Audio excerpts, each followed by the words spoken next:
HIV और ads के ऊपर काफ़ी सारे लोगों के कमेंट आ रहे थे। काफ़ी सारे लोगों ने कॉल करके भी हमसे कहा कि हकीम साहब एक ऐसा वीडियो लेकर के आइए जहां पर एचआईवी पेशेंट का रिपोर्ट पॉजिटिव भी हो और आपकी दवाई से आपने उसे नेगेटिव किया हो।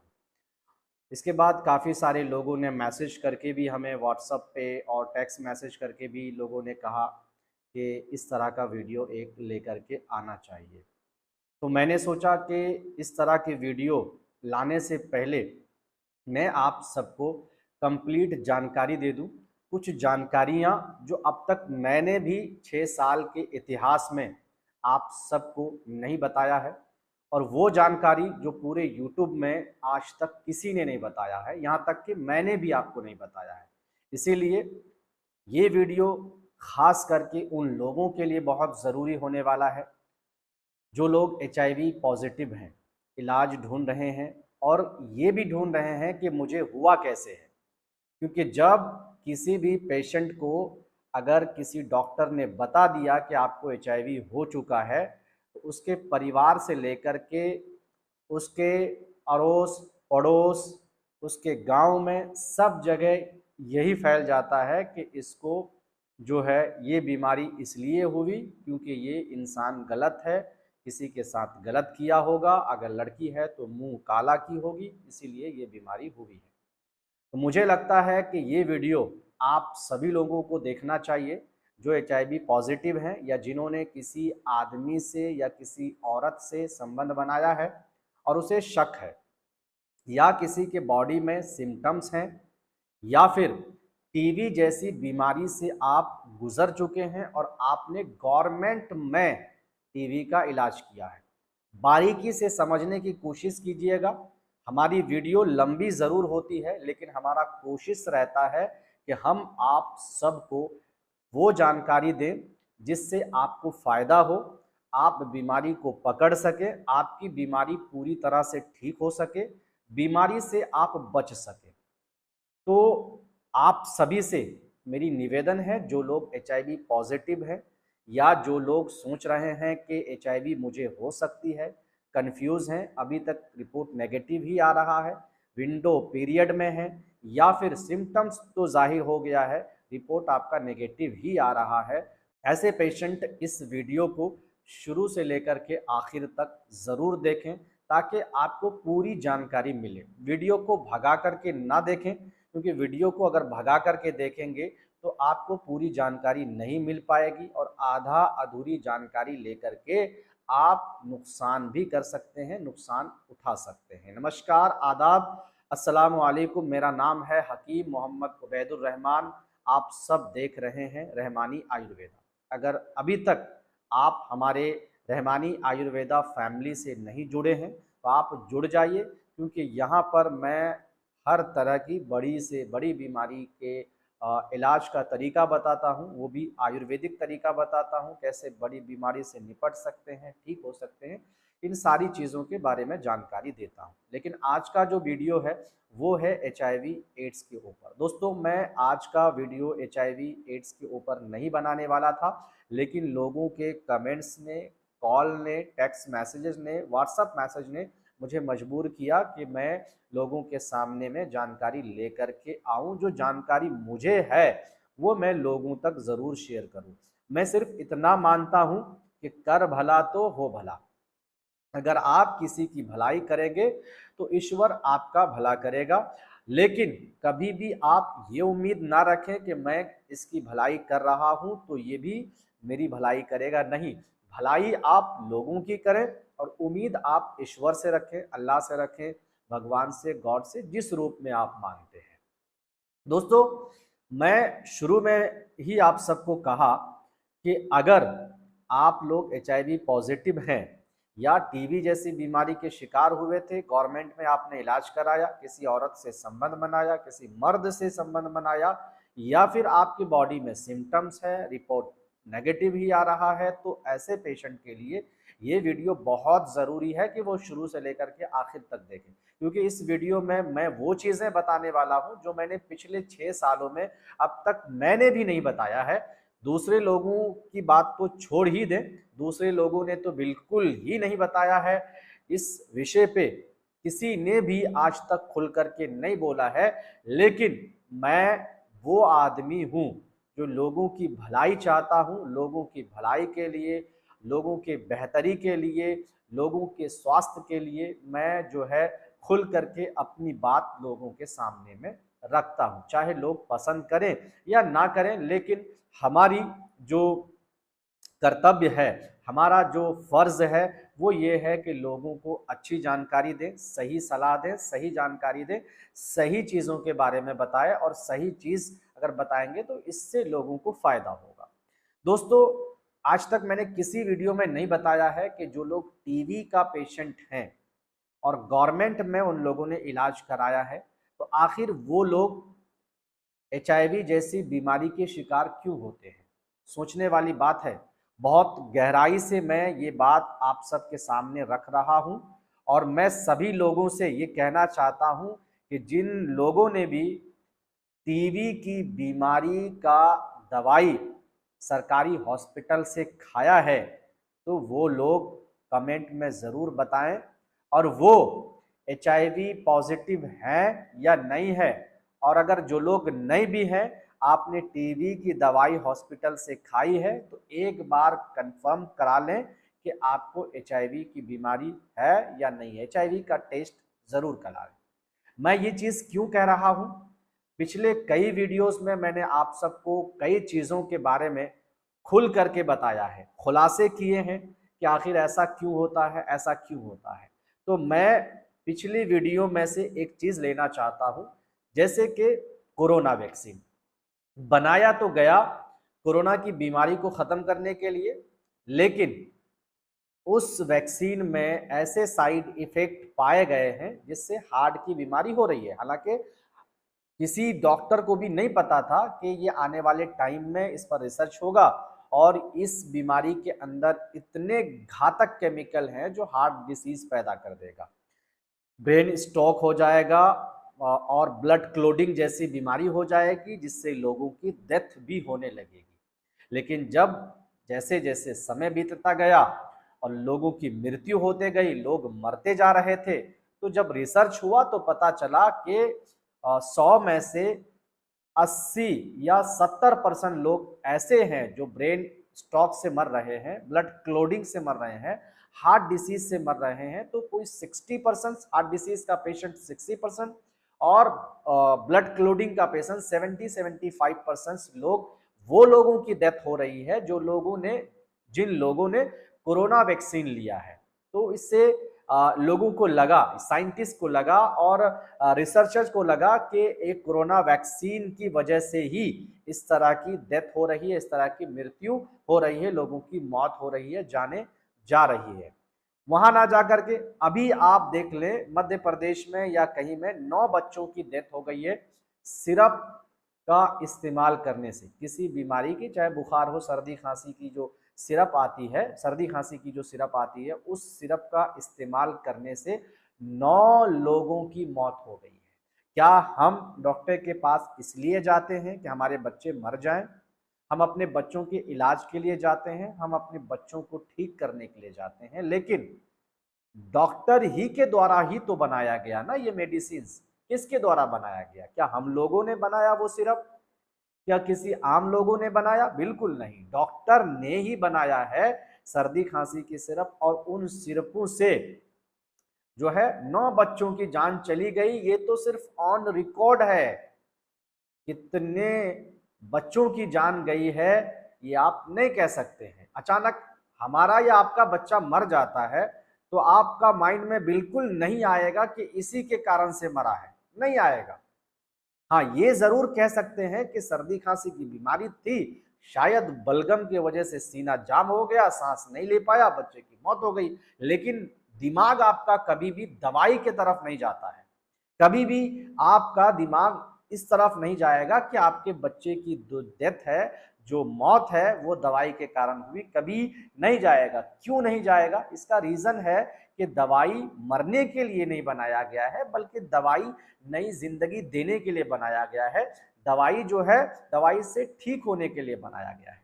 तो ये बात आपने देखा, अभी रिसेंट की बात है, ये 10-12 दिन पहले या 5-6 दिन पहले की बात है, मध्य प्रदेश या राजस्थान की बात है, कंफर्म मैं नहीं कह सकता, लेकिन एक बार देख लीजिएगा कहाँ की बात है, न्यूज़ वगैरह में, खबर में आप लोग देख लीजिएगा।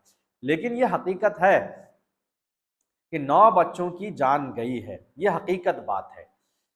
तो मैं अब ये 2 चीज़ें आपके सामने मैंने रख दिया है। एक, ये जो कोरोना का जो वैक्सीन बनाया गया था, उससे लोगों की कैसी जान जा रही है, कैसे लोगों की जान जा रही है, जबकि वैक्सीन को लोगों की भलाई के लिए, लोगों को ठीक करने के लिए बनाया गया, तो फिर लोगों की जान कैसे जा सकती है? क्योंकि दवाई मरने के लिए नहीं बनाया गया ना। तो वैसे ही टीबी की भी दवाई लोगों को दूसरी बीमारी पैदा करने के लिए नहीं बनाया गया है, दूसरी बीमारी डालने के लिए नहीं बनाया गया, बल्कि टीबी की बीमारी को ठीक करने के लिए बनाया गया है। तो मैं ये कहना चाहता हूं अपने बातों के माध्यम से, जैसा कि मुझे पता चला है, मुझे मालूम हुआ है, मेरे पास अक्सर जो पेशेंट आते हैं उनका कहना है कि मुझे साल भर पहले, 1.5 साल पहले टीबी की बीमारी हुई थी, गवर्नमेंट हॉस्पिटल में हमने दवाई लिया, और उसके बाद जब डिलीवरी का प्लान हमने बनाया या हमने बच्चे के लिए प्लान किया, तो हमको डॉक्टर ने एचआईवी घोषित कर दिया। अब मैंने बारहा उनसे पूछा कि आप याद कीजिए, क्या आप किसी के संपर्क में आए? क्या आप किसी अनजान आदमी के संपर्क में आकर के उससे आपने संबंध बनाया? क्या आपने कुछ ऐसा काम किया जो नहीं करना चाहिए था? या फिर आपने ब्लड वगैरह चढ़ाया? कहा नहीं, बिल्कुल भी नहीं। तो अब ये बीमारी हुई कैसे? तब उन लोगों ने कहा कि मुझे 1 साल पहले, 1.5 साल पहले टीबी हुआ था, और टीबी की बीमारी का इलाज हमने गवर्नमेंट से करवाया, गवर्नमेंट की दवाइयाँ खाई, 6 महीने में हम तो ठीक हो गए। उसके बाद साल भर के बाद जब गवर्नमेंट में गए, तो जैसे ही हमने प्लानिंग किया, बच्चे की प्लानिंग किया, सबसे पहले डॉक्टर ने हमें ये जाँच लिख दिया, ये जाँच लिख दिया। तो अब यहाँ समझने वाली बात यह है कि अगर कोई बच्चे के प्लानिंग के लिए जा रहा है, तो ये जांच क्यों लिख रहा है, डॉक्टर क्यों लिख रहे हैं? हो सकता है कि आप ये सोचेंगे कि इसलिए लिख रहे हैं कि डॉक्टर लोगों को सेफ रखना चाहते हैं, कि लोगों को एचआईवी ना हो और वो सेफली बच्चे का प्लान कर सके, और करके जो है बच्चा को जन्म दे सके, या फैमिली को बढ़ा सके। तो आपका भी कहना बिल्कुल सही है, हो सकता है इस रीजन से भी कर रहे होंगे जांच। लेकिन कई पेशेंट को हमने बहुत रिक्वेस्ट करके कहा, आप हमें बताइए, जो कुछ भी आपके साथ में हुआ वो आप बताइए, आपको ये बीमारी कैसे हुई? कहा मैंने कभी किसी से गलत नहीं किया 1 साल के अंदर में या 2 साल के अंदर में, लेकिन मुझे टीबी की बीमारी हुई थी, उसके बाद एचआईवी का बीमारी मुझे आ गया। और ये भी देखा गया कि जिस पेशेंट ने टीबी की बीमारी का दवाई गवर्नमेंट से लिया, और वो टीबी की बीमारी तो ठीक हो गई, लेकिन एचआईवी हुआ, और फिर उसके बाद अपनी बीवी के कांटेक्ट में साल भर तक रहा, लेकिन उसकी बीवी को नहीं हुआ। अगर मेरी बातों से आप इत्तेफाक रखते हैं, यानी मुतमईन हैं, आपको भी लगता है कि ऐसा सच में है और आपके साथ हुआ है, या आपके किसी भी जान पहचान वाले के साथ हुआ है, तो आप सामने आए। आप कमेंट करके भी अपनी बात रख सकते हैं, मेरे व्हाट्सएप नंबर पे भी अपनी बात रख सकते हैं जो स्क्रीन पे दिया जाएगा, या फिर आप मुझे टेक्स्ट मैसेज करके या कॉल करके भी बता सकते हैं कि मेरे साथ में सच में ये दिक्कत हुई थी और इस वजह से मुझे ये बीमारी हुई है। मुझे आशंका है, मैं खुल करके अपनी बातों को रखने वाला व्यक्ति हूं, मुझे तो आशंका है कि आखिर 60 से 70% लोग जो टीबी की बीमारी से ग्रस्त हुए हैं, गवर्नमेंट में इलाज किए हैं, उनको ही एचआईवी की बीमारी क्यों हुई है? मेरा ये सवाल है, गवर्नमेंट से मेरा ये सवाल है, मेरा उन लोगों से सवाल है जो लोग सच में टीबी की बीमारी से ग्रस्त होने के बाद गवर्नमेंट में इलाज कराया, उसके बाद एचआईवी की बीमारी हुई। उन लोगों से मेरा सवाल है कि क्या इस मेडिसिन में एचआईवी की बीमारी पैदा करने वाली या कोई कीटाणु, वायरसेस या साइड इफेक्ट, जो भी कहिए, साइड इफेक्ट का मतलब ही है दूसरी बीमारी पैदा करना। आप ये ना समझें कि मैं ये चीज़ जो बता रहा हूँ तो आप कहेंगे कि साइड इफेक्ट का मतलब ये थोड़ा ना होता है कि एचआईवी की बीमारी हो जाएगी। बिल्कुल हो सकती है। तो मेरा सवाल है कि आप लोग सोचें, आप लोग समझें, कोरोना वैक्सीन की तरफ जाएं। मध्य प्रदेश में रिसेंटली अभी सिरप से बच्चों की डेथ हुई है, उसके तरफ जाएं। वहाँ भी वैक्सीन को, सिरप को बनाया गया था जीवन देने के लिए, लेकिन लोगों की जीवन कैसे ले रहा है, ये दवाइयाँ ले रही है। तो ये साइड इफेक्ट के कारण ही लोगों की मृत्यु हो रही है, मौत हो रही है, चाहे वो बच्चों की मौत हो या कोरोना वैक्सीन लिए बूढ़े लोगों की मौत हो। तो अब मैं ये कहना चाहता हूँ, मेरा सवाल है, आप लोग इसका जवाब ज़रूर देंगे।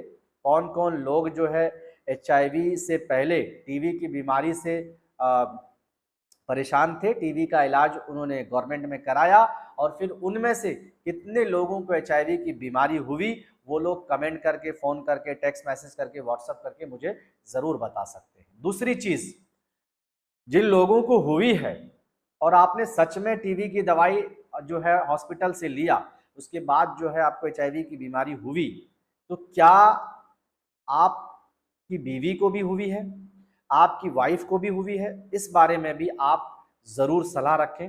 आप अगर नहीं चाहते हैं कि कमेंट में लोग कमेंट पढ़ें, जान लें, तो आप मुझे पर्सनल व्हाट्सएप नंबर जो स्क्रीन पे रहेगा उस पे आप व्हाट्सएप कर सकते हैं, कॉल कर सकते हैं, टेक्स्ट मैसेज करके बता सकते हैं कि हाँ हकीम साहब, मैंने टीबी की दवाई ली थी, इसके बाद मुझे ये बीमारी हुई है। क्योंकि मुझे तो शक है, मुझे शक है कि इस दवाई के साइड इफेक्ट के कारण भी एचआईवी हो सकता है।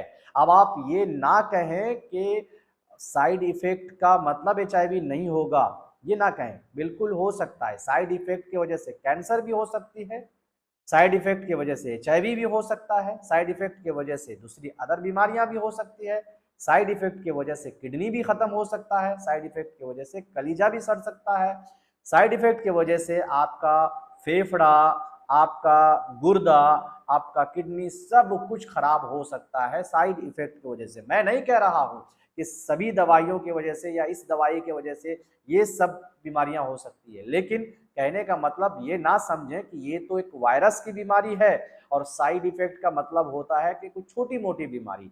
ये ना समझें आप। देखिए, साइड इफेक्ट का मतलब है चाहे वो वायरस हो या बड़ी बीमारी हो या छोटी बीमारी हो, कुछ भी आपको हो सकती है। ये चीज मेरे समझ में जैसा आया मैंने आप सबके सामने रखा। अगर मैं गलत हूं तो आप लोग बिल्कुल कमेंट करके कह सकते हैं कि नहीं हकीम साहब, ये आप गलत कह रहे हैं, इस तरह की चीजें नहीं हो सकती है।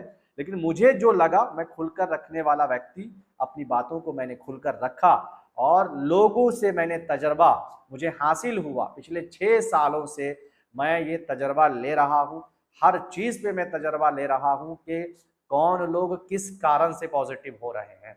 मैं लोगों को पर्सनली पूछता हूँ कि मेरे पास अभी आप और हमारे सिवा कोई नहीं है, ऊपर ईश्वर है, अल्लाह है, भगवान है, यहाँ हम हैं और आप हैं।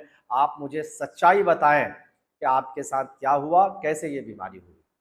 तो लोग हमें बताते हैं, उससे हमें पता चलता है कि इस दवाई के कारण बहुत सारे लोग जो है शायद एचआईवी की बीमारी से ग्रस्त हो रहे हैं। ये मेरा मानना है व्यक्तिगत रूप से। मुझे लगता है कि इस जो दवाई है, टीबी की दवाई, जांच होनी चाहिए इस पे भी कि इसमें इसका साइड इफेक्ट क्या है, क्या ऐसा कोई केमिकल पाया जाता है जिससे एचआईवी की वायरस को बॉडी या शरीर के अंदर पनपने की शक्ति मिल सकती है, या एचआईवी की जो वायरस है वो बॉडी के अंदर आ सकता है। तो ये एक बार चेक होना चाहिए।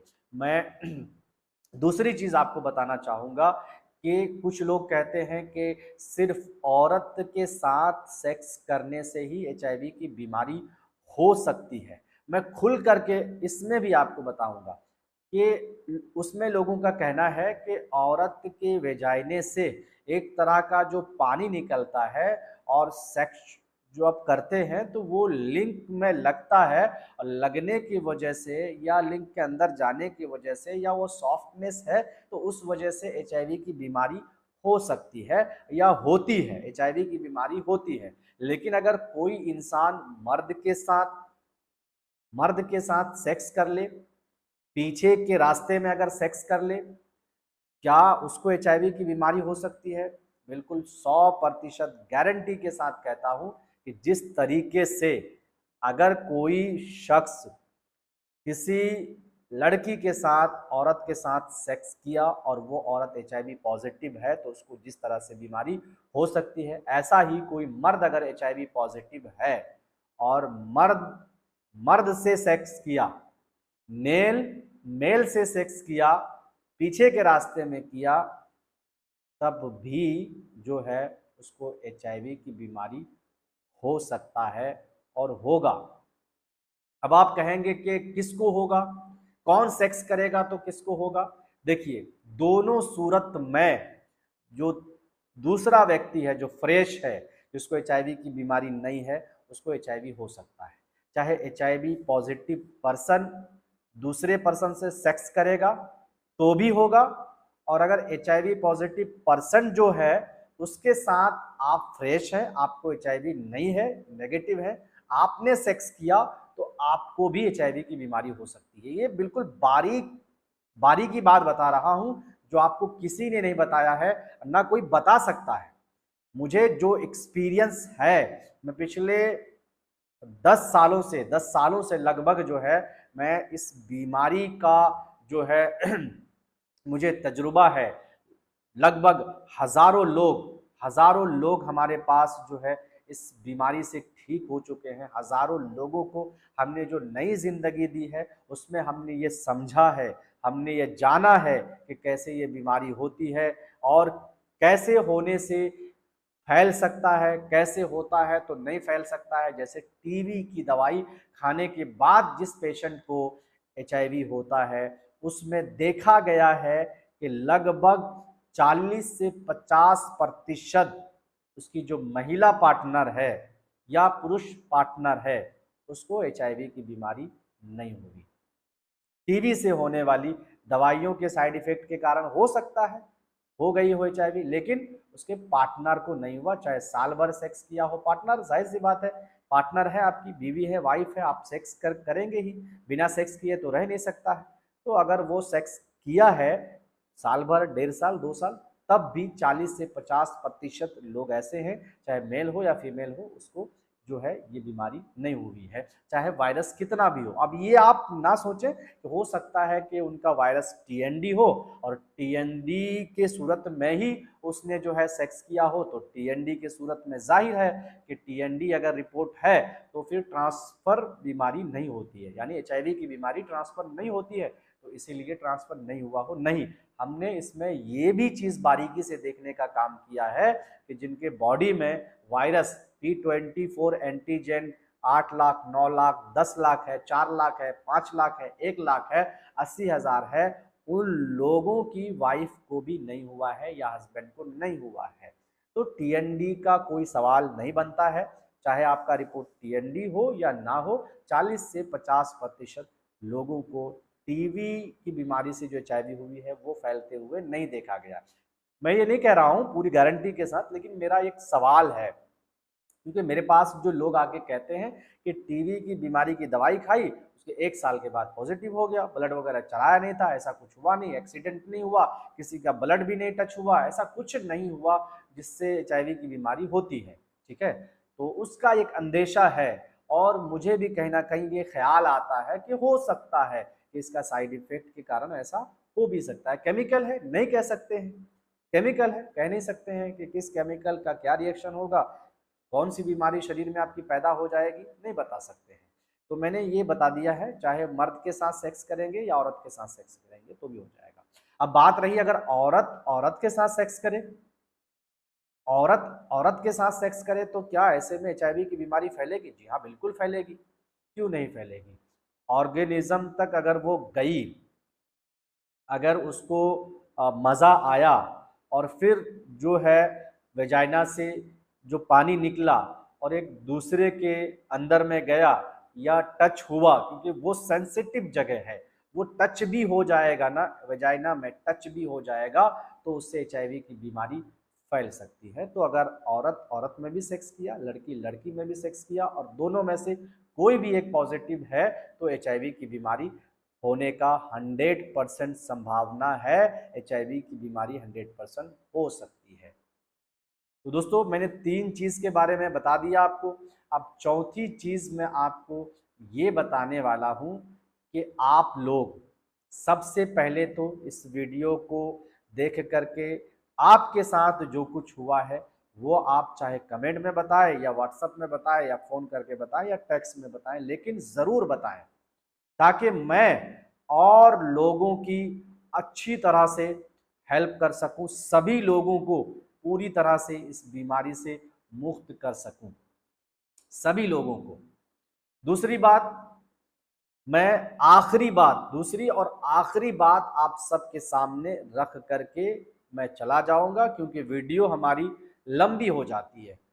तब भी मैं अपनी बात पूरी तरह से नहीं रख पाता हूं जो मैं रखना चाहता हूं, जिस तरह से मैं आपको समझाना चाहता हूं, लेकिन मुझे लगता है कि मैं नहीं समझा पा रहा हूं, मेरी बात अधूरी रह जाती है, लेकिन टाइमिंग बहुत लंबा हो जाता है। और लंबा होने के कारण जो है लोग इतने सुस्त हैं कि वो आधा या 1 घंटे की वीडियो को सही से नहीं देख पाते हैं, नहीं देखना चाहते हैं। इसलिए मैं ज़्यादा लंबा नहीं करूँगा। आखिर में मैं आपसे ये कहना चाहता हूँ कि जो लोगों ने कहा है, नहीं तो आप कहेंगे कि हकीम साहब आपसे बात कुछ और की गई थी और आपने बात कुछ और ही घुमा दिया है। तो मैं आखिर में आपको बता दूं कि कुछ लोगों ने हमसे ये सवाल किया है कि HIV पॉजिटिव और नेगेटिव पेशेंट का रिपोर्ट लेकर के आइए जो आपकी दवाई से नेगेटिव हुआ हो, पॉजिटिव था नेगेटिव हुआ हो। बिल्कुल इंशाल्लाह ज़रूर लेकर के आऊँगा। अगली वीडियो में मैं आपको इसी बारे में बताऊंगा, HIV के बारे में। एक बार हमको याद जरूर दिला दीजिएगा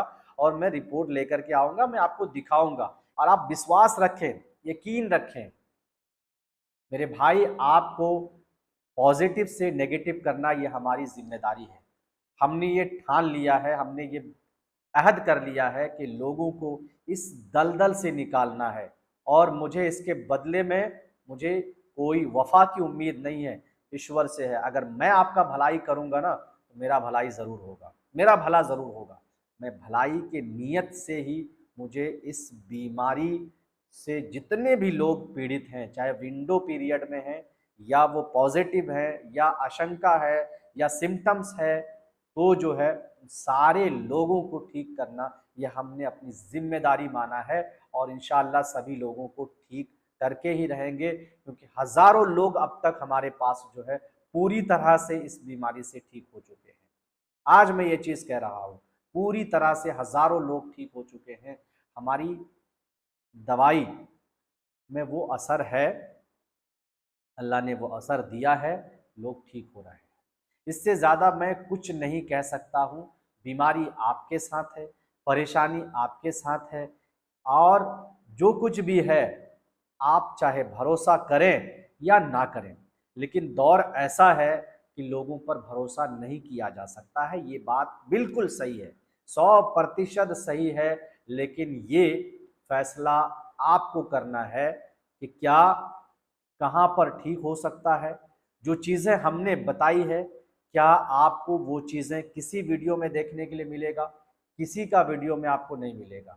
चीज़ें बहुत है, दिल में बातें बहुत है, कहना बहुत कुछ चाहता हूँ, मैं आपको बताना बहुत कुछ चाहता हूँ कि आप लोग गलत रास्ते में ना जाएं। सबसे पहले अल्कोहल वगैरह का सेवन ना करें और सारी चीज़ों से दूर रहें। जो गलत रास्ता है उन सब चीज़ों से दूर रहें। ज़िंदगी बहुत अहम है मेरे भाई। सामने वाले, देखने वाले, मना करने वाले, रोकने वाले, टोकने वाले, वो साइड में खड़ा होकर के आपका सिर्फ मज़ा ले सकता है, आपकी मजाक उड़ा सकता है, आपका जो है बीमारी पर हंस सकता है, आपकी दर्द को महसूस नहीं कर सकता है, आपको रोक जरूर सकता है। ये जाहिर सी बात है। आप कहीं भी जाएंगे सबसे पहले वही लोग जो है रोकते हैं, जो लोग बाद में कहते हैं कि नहीं, हम तो सिर्फ देखना चाहते थे कि आपके अंदर दम है या नहीं, जिगरा है या नहीं, आप ये चीज़ कर सकते हैं या नहीं, आपके पास पैसा है या नहीं, ये सिर्फ देखना चाहते थे। वही लोग बाद में कहते हैं, लेकिन वही लोग पहले रोकेंगे, टोकेंगे, ये चीज़ है, लेकिन परेशानी आपके साथ में है। बहुत सारे लोग हैं, बहुत सारे इस फील्ड में हैं। सही बात है, आपका मानना है, ये चीज़ सही है बिल्कुल। बहुत सारे लोग हैं, किस पर भरोसा करें, किस पर ना करें। इंसान का भरोसा जब टूट जाता है ना, तो सच में भरोसा ईश्वर पर से भी लोगों का कभी-कभी उठ जाता है। मैं ये देखिए, मैं कहना तो नहीं चाहता था, लेकिन ये मैं बहुत जो है सोच समझ के तब कह रहा हूँ, ऐसा होता है। मैं नहीं कह रहा हूँ कि मेरा भरोसा, लोगों को लगता है कि नहीं अब कोई नहीं है, ईश्वर भी मदद नहीं कर सकता है। ये ऐसा लग जाता है जब लोग ठोकर खाते हैं ना, तो ऐसा लगता है कि नहीं अब कोई रास्ता ही नहीं है, कितना ठोकर खाएंगे, कितना भटकेंगे, लेकिन सही जगह तक आप नहीं पहुंच पा रहे हैं। यही सबसे बड़ी गलती हो जा रही है। सही लोगों को पहचान नहीं पा रहे हैं, यही सबसे बड़ी समस्या है। कैसे पहचानेंगे? मान के चलिए आज के डेट में जहां 90% लोग गलत हो, वहां अगर 10% कोई सही है, कैसे पहचानेंगे आप बताइए? नहीं पहचान पाएंगे। सही बात है, बिल्कुल सही बात है कि आप नहीं पहचान पाएंगे। मेरे भाई, जो जानकारी मैंने आप सबको दी है, मुझे लगता है मेरे हिसाब से मैंने आपको सही जानकारी देने की कोशिश की है। अगर हमारी जानकारी आप सभी को अच्छा लगे और आपको लगता है कि हमने जो जानकारी दिया है वो बिल्कुल सही दिया है, तो आप हमारे मैसेज में जो टीवी के जो पेशेंट है वो लोग ज़रूर मैसेज करें, व्हाट्सअप करें या कमेंट करें। मैंने क्या चीज़ें आप सबको बताई है, वो चीज़ों को एक बार बारीकी से सोचें और ज़रूर अपनी राय रखें।